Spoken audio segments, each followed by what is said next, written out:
Here we are back again, and what I'm doing today is this is the first lesson in drawing the picture of the Porsche 917. This is one of the most fantastic race cars anybody ever built. When Porsche went into the endurance racing business with primarily the Le Mans, 24 Hours of Le Mans, it was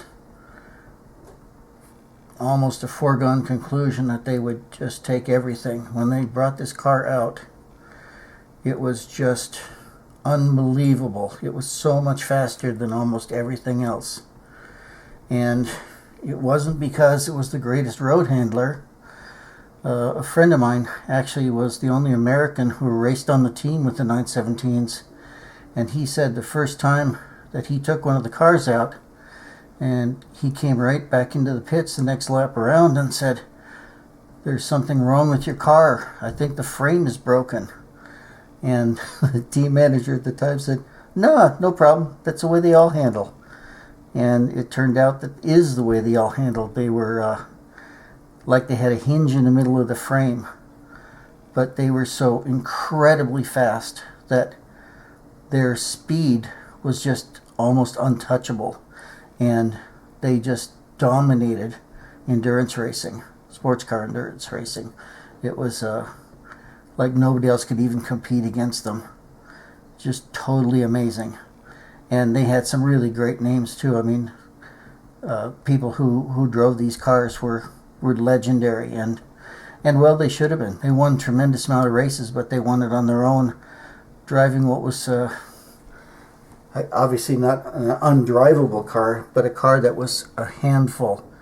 And they did it sometimes in the rain, in the dark of night, in conditions that would just curl your hair or make it go gray. And they did it, and for the most part they lived through it too. And it's a real testament to the drivers, but also to this car. It was so blindingly fast that it was just unbelievable for people at the time.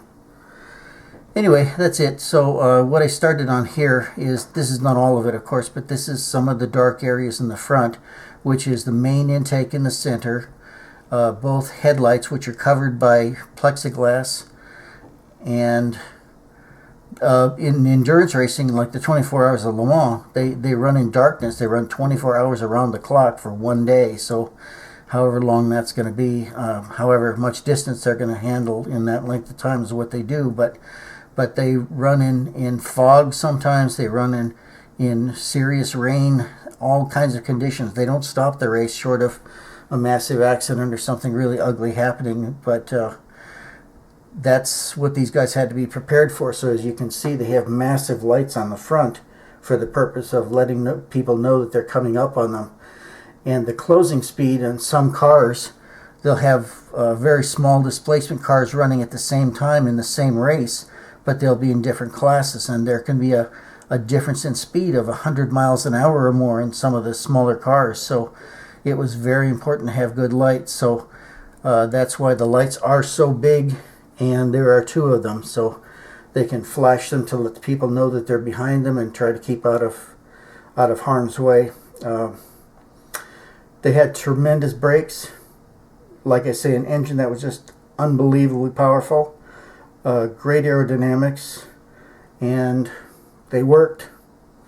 As treacherous as they seemed to be, they sure got the job done. So I just thought I would do this car because it's always been one of my favorite cars. And if you saw the movie Le Mans with Steve McQueen, this is the kind of car that he was driving in that race. And it is a tremendous automobile. Anyway, that's it for now. I'm going to post this. I'll do some more tonight, and then I'll post again tomorrow. Thank you very much. Hope to see you then. Bye.